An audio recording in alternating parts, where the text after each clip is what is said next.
Toyota Hilux නම් Toyota Lanka තමයි. අපට විශ්වාස Toyota Lanka.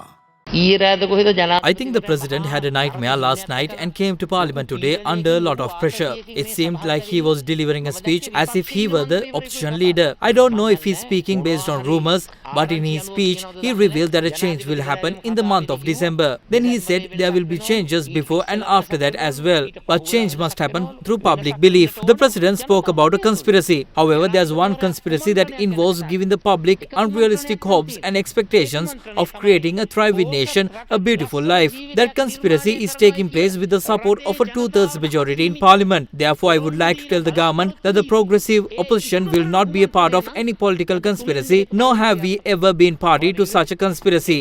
And I would like to add that I have been requested to take on the premiership 61 times. The opposition leader says that the president, Comrade Anura Dissanayake, came to parliament as if he had a nightmare. No, it was the opposition leader who was shaken by what the president said, because Sajith Premadasa knows he will never get close to the presidency in this lifetime. That's why he suddenly remembered that he was requested to assume the premiership 61 times. It was the 61 members of the Samagi Jana Balawegaya who asked him, though Dr. Harsha De Silva was not one of them. The president delivered a frightening speech today. He claimed that they took responsibility for a country that was completely bankrupt. He said economic growth was negative and that the treasury was empty. Those were massive lies. He took over a country that was developing, not bankrupt. Even though he says these things to mislead people who may not be fully informed, we are ready to debate with him with facts. Finally, I would like to say this to our president: before you question our ideology, you should reflect on your own.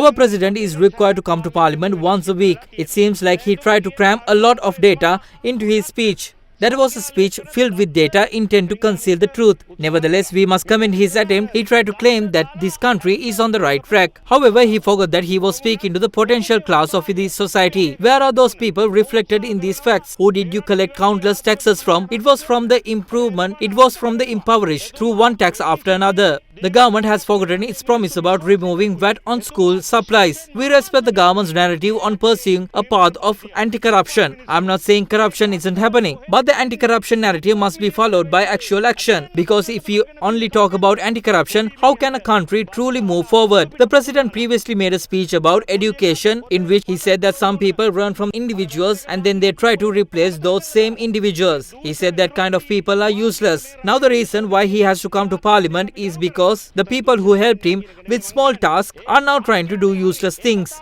Even though he is making an attempt, he knows that he cannot do his job properly because of some useless people. That is why he made a 2-hour long speech.